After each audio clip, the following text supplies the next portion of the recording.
Hello students, आपके लिए लाया है यूट्यूब पर विजडम पब्लिक स्कूल। आज इसमें से हम पढ़ेंगे भाषा के निम्न रूपों में पाया जाता है। जो भाषा आपने अभी पढ़ाया था कि भाषा के कितने रूप होते थे, तो आपने पढ़ा था। आज हम पढ़ेंगे भाषा के किन किन रूपों हम देखते हैं। भाषा के 4 स्तर होते हैं: मातृभाषा और प्रादेशिक भाषा, राष्ट्रभाषा और अंतर्राष्ट्रीय भाषा। तो मातृभाषा किसको कहते हैं, प्रादेशिक भाषा किसको कहते हैं, और राष्ट्रभाषा किसको कहते हैं, और अंतर्राष्ट्रीय भाषा किसको कहते हैं। एक कहाँ हम इनकी परिभाषा क्या आती है, इसके उदाहरण कैसे होते हैं, चलिए हम देखते हैं। तो मातृभाषा से नाम से स्पष्ट होता है कि मातृभाषा वो भाषा कहलाती है जो माँ के द्वारा बोली जाती होगी। ठीक है, तो बालक अपनी परिवार अथवा माता से जो भाषा सीखता है उसे हम मातृभाषा कहते हैं। जैसे मैं अभी बताया, मातृभाषा एक वैसी वह भाषा कहलाती है जो अपने माता पिता से सीखी जाती हो। ठीक है, जो परिवार में जन्म लेने वाला बालक प्रारंभ से हिंदी बोलना शुरू कर देता है, चाहे वो जिस भी भाषा में बोलता है। जैसे सामान्य तौर पर भारतीय है, भारत में रह रहा है, या जो उस परिवार में जो भी भाषा बोलता है। इसमें उदाहरण हमने बताया है, परिवार में जिस जन्म लेने वाला बालक प्रारंभ से ही हिंदी भाषा के परिवेश में रहकर हिंदी भाषा ही सीख सकता है, यही उसकी मातृभाषा होगी। जो भाषा आपको सीख रहा है वो आपकी उसकी मातृभाषा कहलाएगी, अर्थात माता के द्वारा बोली जाने वाली भाषा मातृभाषा कहलाती है। परिवार में जिस भाषा का यूज होता है, जो जिसका परिवेश है, वो परिवेश में रहकर के जिस भाषा का यूज करता है उसको वही भाषा उसको सीख सकता है, या वही भाषा वो सीख पाएगा। जैसे कि हिंदी भाषा के परिवेश में रह रहा है तो वो हिंदी भाषा मातृभाषा ही सीख सकता है, हिंदी भाषा मातृभाषा के द्वारा। इसके बाद फिर दूसरी भाषा है प्रादेशिक भाषा। प्रादेशिक भाषा क्या कहलाती है? प्रादेशिक भाषा का तात्पर्य होता है प्रदेश स्तर की भाषा।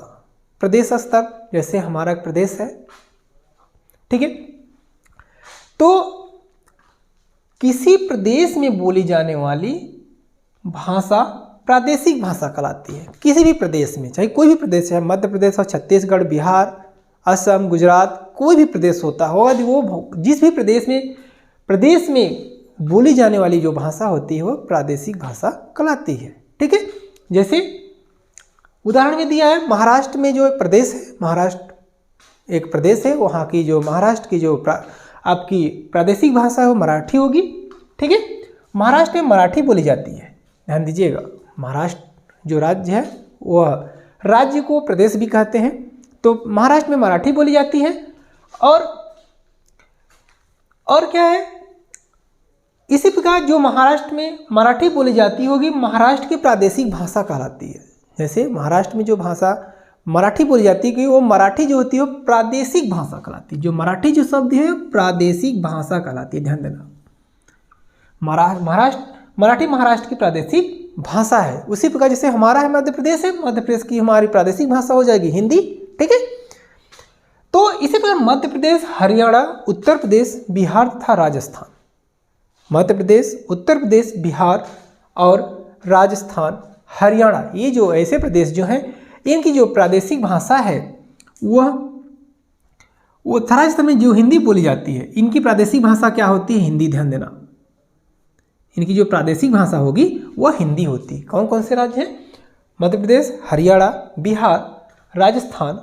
ठीक है, ये जो है हमारे ये प्रादेशिक भाषा में, इनकी प्रादेशिक भाषा देखा जाए तो वो हिंदी होगी। और पंजाब में जो है पंजाबी बोली जाती है, अर्थात पंजाब की जो भाषा है प्रादेशिक भाषा वो पंजाबी बोली जाएगी। ठीक है, अब हम चलते हैं राष्ट्रभाषा। ये राष्ट्रभाषा क्या कहलाती है? राष्ट्रभाषा अपने अपने राष्ट्र, ठीक है, हर एक का अलग अलग अपना अपना राष्ट्र होता है। जैसे हमारा भारत एक राष्ट्र है, ठीक है, राज्यों से मिलकर बना हुआ है। तो जब कोई भाषा किसी राष्ट्र के अधिकांश भूभाग पर बोली व समझी जाती है वह राष्ट्रभाषा बन जाती है। वह भूभाग है, वो भाषा जो सबसे अधिक प्रदेशों में बोली जाती हो, है ना। अधिकांश राष्ट्र की में जब कोई भाषा किसी राष्ट्र के अधिकांश भूभाग पर बोली व समझी जाती, बोला भी जाता होगा और समझा भी जाए, उसको हम क्या कहते हैं, राष्ट्रभाषा के अंतर्गत या राष्ट्रभाषा कहते हैं। जैसे हमारी एक हिंदी जो है भारत की राष्ट्रभाषा है, जो हमारी हिंदी है अधिकांश प्रदेशों में बोली जाती है, उसको बोलने का अर्थ बोला भी जाता है और उसको अच्छे से समझा भी जाता है। तो इस तरह से हम कह सकते हैं जो भारत एक राष्ट्र है और भारत की जो राष्ट्रभाषा होगी वो हिंदी होगी। ठीक, भारत एक राष्ट्र है, भारत की राष्ट्रभाषा देखा जाए तो हमारी भारत की राष्ट्रभाषा हिंदी कहलाई जाएगी। क्लियर। अब आगे चलते हैं अंतर्राष्ट्रीय भाषा। अंतर्राष्ट्रीय भाषा किसको कहते हैं? अंतर्राष्ट्रीय भाषा क्या है?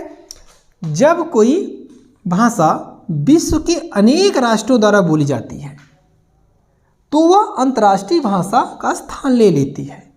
जब कोई भाषा विश्व के अनेक राष्ट्रों में बोली जाए, विश्व के अनेक राष्ट्रों अर्थात अनेक राष्ट्र का मतलब कुछ ज़्यादा राष्ट्र हो जो उस भाषा को बोलता हो और समझता हो, ऐसी भाषाओं को हम अंतर्राष्ट्रीय भाषा कहते हैं। या वो ऐसी कौन सी भाषा होगी जो हमारा अंतर्राष्ट्रीय भाषा का तात्पर्य जो ऐसे कौन सी भाषा है जो अधिकतर भाषा वो बोलता भी है और समझता भी है। तो उदाहरण हमने दे रखा है, अंग्रेजी एक अंतर्राष्ट्रीय भाषा है। अंग्रेजी जो भाषा है वह आज का अगला टॉपिक बोली क्या है इसके बारे में हम जानेंगे। भाषा आपको बताया जा चुका है, अब हम बताएंगे बोली। तो बोली क्या है? भाषा के क्षेत्रीय रूप को हम बोली कहते हैं। भाषा का जो क्षेत्रीय रूप होता है उसको हम बोली कहते हैं। क्षेत्रीय रूप का मतलब गांव, गृह, समाज जो होते हैं, यह किसी क्षेत्र विशेष में वहाँ के निवासियों द्वारा मौखिक रूप से अपने विचारों के आदान प्रदान का साधन होता है। भाषा की अपेक्षा बोली का क्षेत्र सीमित होता है। भाषा जो होता है उसके अपेक्षा जो बोली का जो क्षेत्र होता है उसका सीमित होता है। और भारत में बोली वाली प्रमुख बोलियाँ ब्रज भाषा है, अवधी है, भोजपुरी, मैथिली, ये हमारी बोलियाँ हैं। आपको पहले से बताया गया कि हमारे भारत में, हमारे भारतीय संविधान में 22 भाषाओं का दर्जा प्राप्त है और बाकी जो शेष भाषाएं हैं वो बोली के अंतर्गत आती हैं। 22 को छोड़ बाकी जो शेष भाषाएं हैं वो हमारी बोली के अंतर्गत आएंगी। ठीक है, अब हम इसको बताते हैं भाषा और बोली में अंतर क्या होता है। तो जो भाषा का जो क्षेत्र होता है वो विस्तृत होता है, भाषा का जो क्षेत्र होता है वो विस्तृत होता है, जबकि बोली का जो क्षेत्र होता है वो सीमित क्षेत्र होता है। भाषा का उपयोग समाज में साहित्यिक, व्यापारिक, वैज्ञानिक, सामाजिक और प्रशासनिक आज सभी औपचारिक कार्यों में किया जाता है। जो भाषा का उपयोग होता है हम सामाजिक, व्यापारिक, औपचारिक और वैज्ञानिक इनके लिए हम यूज करते हैं और ये सब कार्य के लिए हम किया जाता है। भाषा का प्रयोग व्याकरण के निर्धारित नियमों के अधीन रहकर करना होता है। जो भाषा का जो प्रयोग होता है उसको व्याकरण के जो नियम होते हैं उसके अधीन रह कर के हमें करना होता है। और बोली जो को हम उपभाषा कहते हैं, बोली का हम उपभाषा कहते हैं। गृह, ग्राम व समाज में बोली जाने वाली जो स्थानीय भाषा होती है वो बोली कहलाती है। बोली, गृह, ग्राम, समाज में जो स्थानीय बोली होती है, ठीक है, स्थानीय बोली जो होती है उसको हम बोली कहते हैं। स्थानीय जो भाषा होती है उसको हम बोली कहते हैं। बोलियों के साथ जो, जैसे कि इसमें था, भाषा का प्रयोग व्याकरण के निर्धारित नियमों के अधीन रहकर करना होता है, जबकि बोलियों के साथ ऐसा नहीं होता है, व्याकरण के अधीन बोलियां नहीं होती हैं। ठीक है, आज के लिए इतना ही, धन्यवाद।